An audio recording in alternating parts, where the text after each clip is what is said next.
Hello, and welcome to the webinar, Innovating in 2024, How to Navigate the Energy Transition. My name is Chloe Herrera, analyst here at Lux Research, and I will be moderating today's session. Presenting today is my colleague, Chris Robinson, Senior Director here at Lux. Throughout the webinar, you can type any questions you have in the questions box on your screen. Time permitting, we will answer all the questions that we can.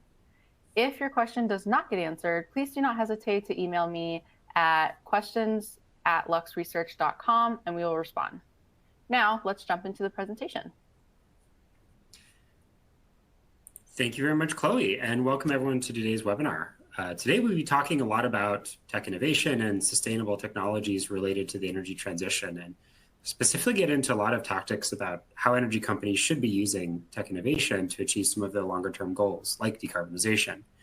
But maybe before we jump into that, I will acknowledge that the irony of talking about tech innovation is never lost on me. While I love the energy transition and talking about climate tech in my personal life, I don't really adopt many new technologies. It took me a good 6 months to use ChatGPT after it was released. I drive a 12-year-old car because I enjoy driving my car and I don't feel a need to get a new one. And my house actually doesn't even have a dishwasher, so I'm not very kind of tech forward. But there's one exception to this, and that is autonomous vehicles. I've always really wanted autonomous vehicles to become a reality. I do a lot of road trips with the family. I live about 1,000 miles away from where I grew up and where my family lives. So a couple times a year, we'll make the drive back home, and it's an incredibly boring drive. And I've always thought with autonomous vehicles, it would be a lot easier and more convenient and fun. Maybe we could have some fun while we're driving. But I would argue of all the kind of tech innovations that we were promised from innovation communities over the last maybe 10 to 15 years, this is also arguably the biggest letdown. We were promised autonomous vehicles, that we would have them already in our hands. And the reality is, outside of a few communities, the vast majority of the public doesn't have access to autonomous vehicles. Now, I'm getting better, right? For instance, you might have noticed this image was created with generative AI. This is actually a DALL-E image, which is why it's a little odd. But I think broadly speaking, there are some really important lessons about the challenges that we'll face scaling some climate technologies and the challenges that autonomous vehicles face. So we'll be talking about autonomous vehicles a few different times throughout the presentation today. But we'll jump in to talk a little bit more about the energy space. And for a lot of energy companies, I think it's first worth acknowledging and realizing that it's not a matter of if the world will move away from oil and gas and their associated products. It's really a matter of when we will see peak demand and when demand for these products will dramatically decrease, how quickly after that peak. And the reasons for this are, advancements in technologies that provide alternatives to oil and gas. Certainly the economics of these technologies are becoming more promising, right? Think battery reduction or cost reductions in batteries or solar panels. And then, of course, the big thing that's happened over the last couple of years are dramatic policies and regulations, which really look to incentivize this shift. So the reality is today, you need a net zero strategy. And for a lot of energy companies, we've usually talked about these 5 net zero strategies as something that would become kind of the bedrock of a net zero strategy. Really, a combination of these 5 things will get oil and gas companies to net zero. So this includes a status quo strategy, which really acknowledges that even if you look at IEA's net zero forecast for 2050, there is a small role of oil and gas products in hard to abate sectors. So someone will need to provide those. There's the new fuel strategy, where you acknowledge that your core market is providing fuels for transportation. And within this strategy, you really adopt a carrier agnostic strategy, looking at biofuels, electricity, and hydrogen, in addition to today's oil and gas products. There's the chemical strategy, where you look at the portion of the energy sector that supports the chemicals business by providing feedstocks for that industry. And within this strategy, moving further downstream, potentially acquiring chemicals producers to make primary, secondary, or specialty chemicals yourself. There's the sequestration strategy, which is not just deploying capture and utilization or sequestration solutions for your own business, but going out and selling those solutions to others. And then finally, the utility strategy, which is really where you embrace the electron as the energy carrier of the future and build a business around potentially retailing or providing components to the electricity sector. Now for today, I want to focus on tactics and really talk about how innovation teams can deliver sustainable innovation across these strategies. And to do that, we should start maybe with an example of one company that's doing this well. And I think the first thing that came to mind for me was Shell and their strategy around electrification. They've really pursued the utility strategy quite aggressively over the last 5 to 6 years, starting with the acquisition of First Utility, an innovative retailer in the UK, and then shortly thereafter acquiring Sonnen, who Lux views as really one of the most innovative electricity retailers in the world. And really shortly thereafter, within a year of that first acquisition, rebranding to Shell Energy. So putting the Shell name first and foremost on people's utilities bills, really reinforcing that customer interaction. Now, they spent time continuing to acquire companies throughout primarily UK and other countries throughout Europe. And then one really dramatic thing changed this strategy, which was Russia invading Ukraine. Now, obviously, following this, we had sanctions placed on Russian natural gas, which was a really primarily way we made electricity throughout Europe. And that really put pressure on a lot of electricity retailers. Now, that in part led to a new CEO coming in and announcing a strategic review of Shell Energy's business in January of last year. And pretty quickly after that, they announced they'd be exiting the retail space.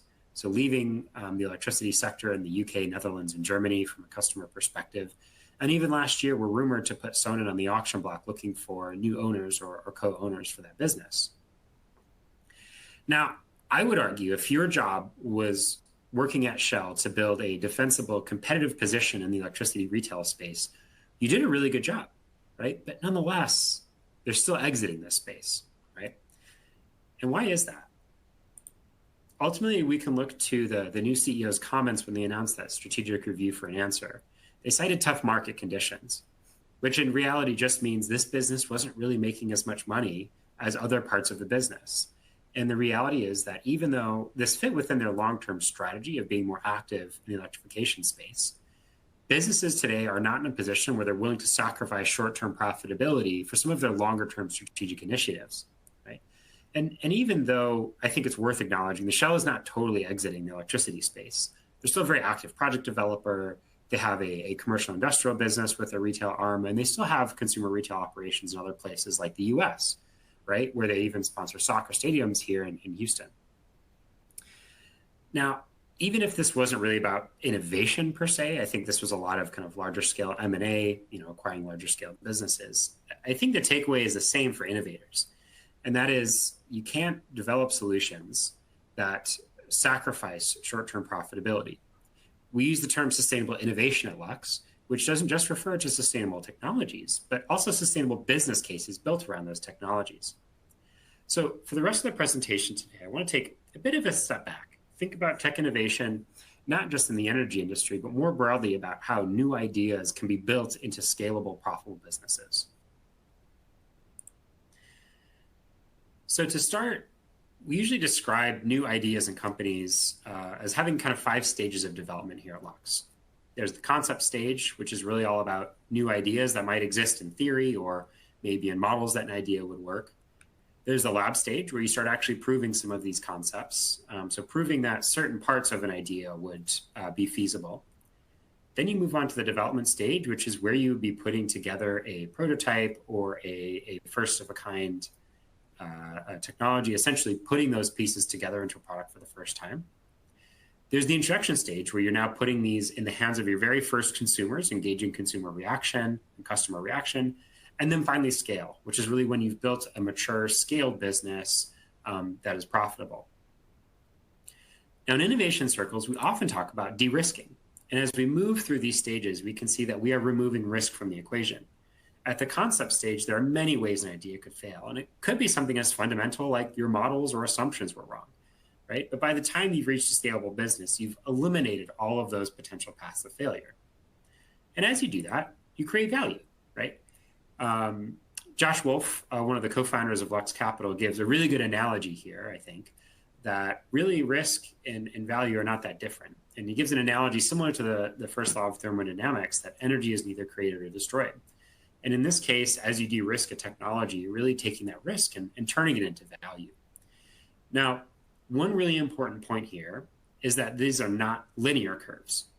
The amount of de-risking you do in this development stage is really dramatic. It's when you take your ideas and maybe small scale tests and really turn it into a product, something that is something usable by consumers and customers.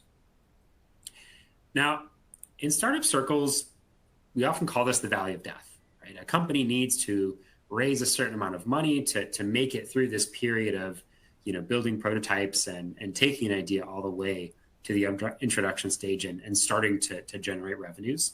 I would also argue this applies just as equally to internal ideas, right? So anything new you're trying to do internally as a company, you have to go through that same process of justifying there is a market and a demand and a possibility that this is an idea that could make us money long term. And it's called the valley of death because this is where most companies fail. And it's because it's really expensive. Think about all the things that need to happen to bring an idea to market. You need to hire probably a larger engineering organization, invest in sales and marketing. You probably need HR, maybe some office or manufacturing space, right? It's expensive to bring a lot of ideas from lab to introduction stage. And so this is really what we're going to focus on today. What happens inside of this box? And what are the opportunities from a technology perspective that the energy industry should be looking at to pull some of those ideas from the left side of the valley of death to this right side of the valley of death? But before we talk about those solutions, I think it's worth injecting a little bit of nuance into what happens inside this valley of death. To do that, let's go through a couple of examples, right? One of the most well-known is probably solar, right? Now, the solar industry actually started in the 1950s. Organizations like Bell Labs or larger research organizations like NASA, for example, were looking at very early stage, very low efficiency solar cells to provide power to space flights, right? Or someone like Bell Labs just has a mandate to go out and look at very innovative solutions. Now, within this valley of death, we saw in the 2000s, many of companies operated here. Essentially, this is when efficiency and costs kind of reached a point where it was viable for bulk power generation for the grid. And here we saw hundreds of startups form. I started trying to count them, right? And we got to around 200 or 300, but I think even that was probably a low estimate, right? But then what we have today is really just a handful of companies controlling the bulk of the market, right? As of the mid 2000s, 9 companies controlled 85% of the solar PV market, right? So we saw it's really survival of the fittest in this valley of death. Very few companies will eventually make it to a scale mature business. I mentioned we talk about a little bit about autonomy today, right? And autonomy faced a similar trajectory. It started with the 1970s, some very early stage research organizations looking at the opportunity of can we actually put these pieces together, right, and build an autonomous vehicle. Then it was really the 2010s where we saw dozens of startups emerge, right? Not quite as many as the solar space, unless you start counting all the component suppliers like sensor developers or compute developers. But there were dozens of companies building essentially vehicles that would be able to pilot themselves. And unlike solar, though, no one's made it out of this valley of death today, right? I think we can look at companies like Waymo and Cruise and see that, yes, they're very advanced. We have cities where they're commercially operating these businesses, but I would argue we are still far away from scale in autonomous vehicles. The vast majority of the population doesn't have access to these services, and those services themselves are not profitable at this point in time. Now, you could argue maybe it's a little bit of a later start, but I don't really quite buy that because all the tech has existed and been in pilot mode for a decade. So what happened here? Why don't we have autonomous vehicles today, even though it's kind of followed that similar technology trajectory? The answer is that there are really 2 distinct categories within the valley of death. It starts with the pilot valley of death, which is really answering the question, can all these things that exist in the lab, can they be built into a product, right? And for autonomous vehicles, we do have that, right? We have vehicles driving today with the requisite sensor and compute suites to pilot themselves autonomously. But the second valley of death, we're calling the scale valley of death. Even if you have a product that works, the market that you're selling into can itself be a barrier. Or there might be other issues that technologies face as you go from something that you're selling to one or a few consumers to many, many consumers. And we've identified a few barriers at Lux, one specifically that autonomous vehicles face. But all these barriers are things that a lot of climate technologies will face when they move from that product stage to that scale stage. So to walk through the 3 of these, the first is raw materials, right? We can look at iPhones as probably one of the most popular consumer products on the market today. Apple sells about 230 million iPhones per year. Now, there are a few different models, but kind of if we look at a typical weight of these, the weight of all of those iPhones sold together is about 40 megatons, right? Which sounds like a lot, but if you think about other industries that we look at in the energy transition, how do we decarbonize steel production? How do we move towards SAF production, or the amount of concrete that gets sold and produced each year? 40 megatons is peanuts. It's a very, very, very small amount of materials, right? But when we think about similar technology in the energy transition, and here I'd give an analogy to electric vehicles, 40 megatons is about the weight of 21,000 Tesla Model Ys or Model 3s, right? So we are talking about producing electric vehicles on a scale of 80 million per year to 100 million per year, and that's just passenger vehicles, not including medium and heavy-duty vehicles. So there's a fundamental limit to how quickly we can electrify based on the availability of these raw materials, right? We need things like increased copper production, increased steel production, right? Or even other small market minerals, things like lithium or iridium or platinum that are relevant in batteries and electrolyzers as well. There's a fundamental limit to how quickly we scale based on the availability of raw materials.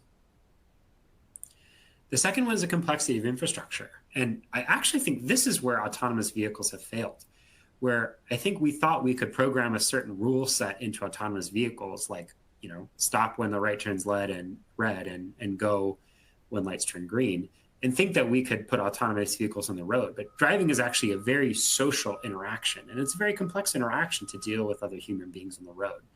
And we've seen pushback from the broader public interacting with consumers. In the energy space, the challenges are a little bit different, right? We can look at solar as a good example. Solar PV is the cheapest way to make an electron today when you measure it by the levelized cost of electricity. Yet today, obviously, most of our power generation comes from incumbent fossil fuel sources. One of the reasons there is the grid itself is very complex. It's a very complex network of constantly looking at generation, looking at consumption, making sure the right amount of power is flowing through the right areas. And if you look at solar projects built in 2022, they spent on average 5 years in an interconnection queue waiting for approval just to be connected to the grid. We talk a lot about hydrogen ammonia and its role in the energy sector moving forward. We know we're going to make hydrogen where it's cheap, where they have access to cheap electricity, areas like Australia, the Middle East, potentially areas like Texas with low-cost wind. So we need to move a lot of hydrogen or its carriers like ammonia, but a very small number of the world's ports actually have the requisite terminals to produce and accept those materials. And finally, and maybe most obviously, is just the sheer scale of the investment, right? The IEA estimates over the next 5 to 6 years, we'll need to invest about $5.3 trillion to keep us on track in the energy transition with meeting net zero goals in 2050. But even drilling down into specifics, let's think about hydrogen-based direct reduced iron. One way we could make low carbon steel. One single steel making facility is at least $3 billion. That's the lowest end of estimates we've seen for these facilities, with some estimates actually being double that as well. So the cost of the energy transition in these really low margin areas will be a barrier to how quickly we can scale some of these climate technologies. So where does the innovation opportunity lie in energy companies and helping break through this scale valley of death? I think if you ask most people who has moved the needle the most on climate tech innovation, most people probably nod to well-known startups, maybe companies like Tesla who have really moved the needle on electric vehicles, or maybe solar panel producers or wind turbine manufacturers. Some more savvy folks might actually look at investors in the climate tech space, that all of those companies needed venture capital at some point in time when the ideas were very risky to essentially realize those goals and even make it through the product valley of death, right? Or the pilot valley of death. Now, these companies have been instrumental in realizing a lot of these climate technologies, but let's be clear, they cannot enable a transition on their own. Let's look at Breakthrough Energy Ventures, for example, who's invested in a lot of early stage climate companies, roughly $2 billion across 100 companies, right? So very clearly made an impact in the climate tech space. The other side of that coin is that's $20 million per startup, right? And yes, they'll be co-investing with other investors in the ideas, but this is a good start, but it's not enough to get through that scale valley of death. And I think realistically, when we look at the amount that's been invested in climate tech in the past, really what we've done is rolled out the red carpet for all of these companies to face that scale valley of death. Now, to bring back that example with autonomous vehicles, energy companies need to think a little bit like automakers. none of the companies that have put an autonomous vehicle on the road today have done so without a partnership in the automotive space. They've needed partnerships with incumbent companies that have expertise in building vehicles to actually realize their dream and vision of autonomous vehicles. So this is the opportunity for energy companies, is helping to partner and helping to scale some of these technologies using their existing expertise. Now, for energy companies and really other sectors as well, we often talk about innovation strategies as having two components: an open innovation strategy. An open innovation is really where you're looking outside the company for ideas. You might be partnering with other companies to explore early stage ideas, maybe investing with startups or other types of consortium. And it's a very good idea to explore disruptive technologies. But generally here, you're analyzing a lot of different options and not really committing to one idea, keeping a lot of options on the table. Now, with internal innovation, usually this is better suited at sustaining innovations, basically taking what you do today and doing it better, faster, cheaper, more efficiently, et cetera, right? Now, it's interesting because ironically, I think very well-run companies tend to struggle with disruptive innovation. They're so good at rooting out ideas that are highly risky and might not make money that they tend to avoid looking at disruptive innovation. So it's really important that all companies have innovation strategies that have elements of both. And certainly when we look at scaling climate tech, there are roles for each of these different functions within them. So let's talk about internal innovation first. We did a study recently where we looked at all of the different technologies that we cover at Lux that we would associate with climate technologies. Within that, we pulled a list of 100 top patent filers across all of those different technologies, and then looked at what is the concentration of oil and gas companies within those patent activities to use that as a proxy for the amount of internal innovation expertise. And so what you're seeing here is a list of the areas with the highest concentration of oil and gas companies within those patent filings. And what's interesting here is that you can see a lot of the technologies that show up here are very related to the core expertise of oil and gas companies. For example, geothermal. It's really about drilling into the Earth's surface just for different reasons, right? Accessing heat that could be used for power generation or heat rather than extracting crude. Similarly, looking at biofuels, right? The process of refining feedstocks and producing a fuel is very well within the core expertise of oil and gas companies. But these are also technologies that have existed for a while, but finally we're seeing the right market conditions in terms of economics and policy and regulations come into play. Then now it is time to scale some of these technologies. So really, as energy companies, you should be looking internally at some of the projects you might have already discounted, saying, hey, this is not what the market wants. You should be revisiting some of those ideas and re-asking and analyzing some of those questions you've asked before that result in you discounting those ideas. Ultimately, I think when we look at the next 3 to 5 years of climate tech innovation, I think we'll see a lot more announcements like the ones we saw from ExxonMobil last year. So 2 announcements they made. One was ending a partnership with Global Thermostat on direct air capture, and in replacement, doing some of their own work around their internally developed direct air capture technologies. Or maybe more interesting to myself, their lithium project in Arkansas. So they have announced they will be drilling 4 geothermal brines and processing those brines with direct lithium extraction technologies, and looking at putting ExxonMobil branded lithium on the electric vehicle battery market by 2030. Again, leveraging its internal expertise around exploration and production and applying it to a new area of the energy transition. When we look at open innovation, we've spent a lot of time looking at this at Lux, and we've defined 6 kind of archetypes around different types of innovation clusters that corporates can play in. Now, among these, in light of these scale challenges, I'd encourage you to focus on the opportunities on the right-hand side of the slide here. Government innovation programs could be something like the Horizon projects in Europe. It could be other things like hydrogen or DAC hubs here in the United States. But government initiatives that look to bring together many different types of organizations to focus on solving a key problem are opportunities where you can look to deploy technologies to start to scale them, taking advantage of some of that funding. Or we're also looking at startup incubators. And this is probably an area where many have looked for investment opportunities in the past, which I think is still valuable. You can still use startup incubators to look for opportunities for investments. But I think also I would look toward incubators as areas where there are opportunities to start piloting and scaling these technologies. Many incubators, like we partner here with Greentown Labs at Lux, have a really rich network of many startups that are at that kind of Series A round, where they're going to be looking for corporate partners to actually scale some of their technologies that they've proven in the lab. So I'd focus your open innovation areas efforts around these particular areas on the right-hand side here.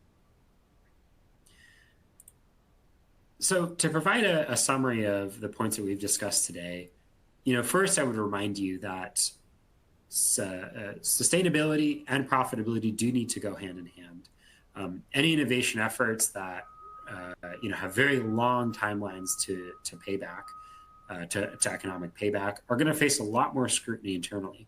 So looking for opportunities that are more ready to scale today and have a shorter path to revenue growth will be more attractive. Second is look at opportunities to scale. As we've discussed, there is a robust and really rich funding environment for a lot of early stage climate tech ideas over the last 10 years.